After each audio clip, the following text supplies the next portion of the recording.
I don't, I don't have to play this game anymore. I do want it, is the thing. I do want the screen change. I just don't want to play more Three Houses. Fire Emblem. Engage. I just don't want to play more Three Houses. Maybe, like, in 4 years from now, when I, like, get infected by, like, a brainworm or something. Actually, I guess while we're here, we'll consider this the informal Three Houses yapanomics, because I don't feel like making a full one. But off the dome, I think playing the game on Lunatic may have, like, given me some sort of Stockholm syndrome into not hating it anymore. I still think it's, like, pretty weak of a game. And I don't know, I'm sorry if that's, like, upsetting to anybody.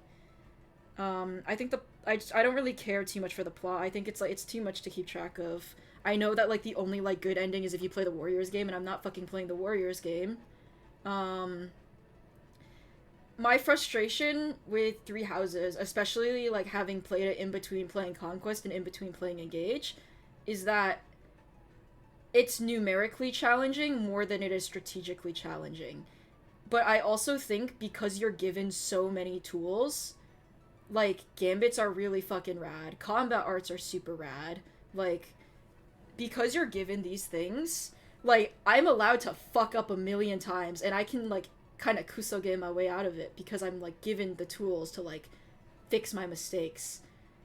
And I think that's very cool, right?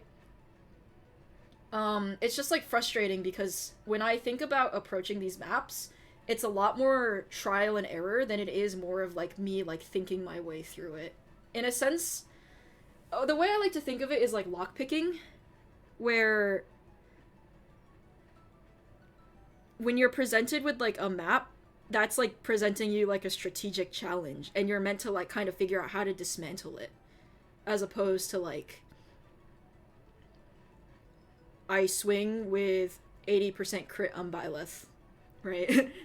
And to be fair, like, numerically, all Fire Emblem games can devolve into this state. I think that is very much, like, that is very much an element of it.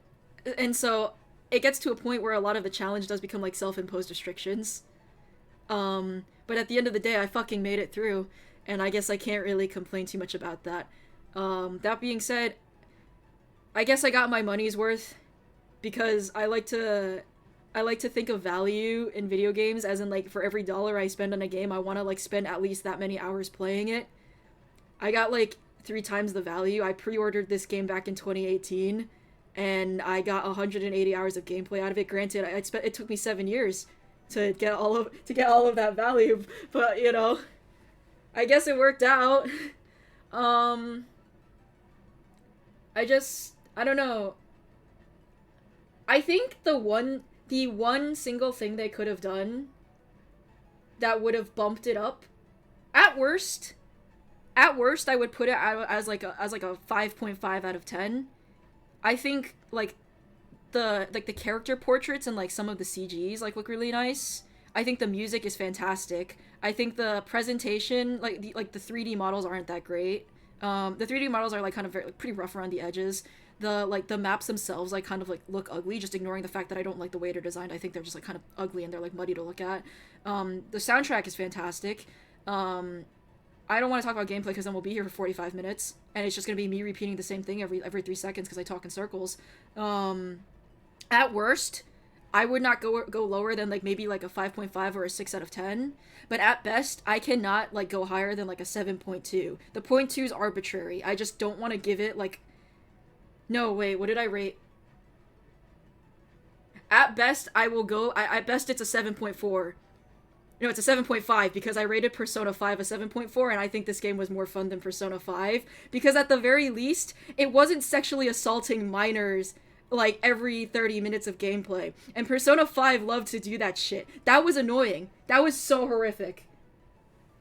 I think the biggest thing that Three Houses could have done, which Instance will never do because it, like, destroys the entire purpose of the game, the best thing that they could have done is they either add, like, a thing that lets me jump to the time skip. They add an option for something that lets me skip to part 2 where things actually change, or they add an option that kind of lets me like sandbox things easier during part 1, because the bulk of my experience was very like it was very much like a valley. Most of my time was spent resetting for optimal RNG on like the first 3 chapters, and then the other most of my time was spent handling ballista by making people face tank it. That was probably not the best way to do it, but I still got through, so I can't complain too much. I don't care if you think it's wild. That's literally what happens. Like, constantly, they're just, like, sexualizing all of the girls in Persona 5. And they're all high schoolers. If it's, like, Takemi, like, the doctor... Yeah, she's an adult. Fuck yeah, dude. But, like, the rest of... They're kids, bruh. I don't, like... like, one of them's, like, 15. The oldest one is, like, 17. They're all high schoolers. You can argue, oh, they're high school, maybe they're 18. I don't give a shit. They're still high schoolers. I don't want to see high school titty. I don't want to see, like, high schoolers being like, oh, I'm wearing a white shirt and I got drenched in water. Ah ha ha. I don't want to see that. And at the very least, like, for a lot of things that Three Houses does wrong, it never makes me feel morally, like, disrespected or compromised for playing this game. I never feel like a bad person in that sense. Because you can be like, oh, it's like kind of weird to like marry a kid at the end. I think that's super, like, I like super agree. Like, I think it is kind of weird to like that you get the option to like marry a student, or like you can marry like one of the faculty at the end, right? But like the thing, it's like right at the end, and they're also all adults by that time. So, you know, I'm just gonna let that one slide. I'm still gonna give you some side eye, but I'm gonna let it slide because after experiencing Persona 5, insist you're good, man. You get a pass today.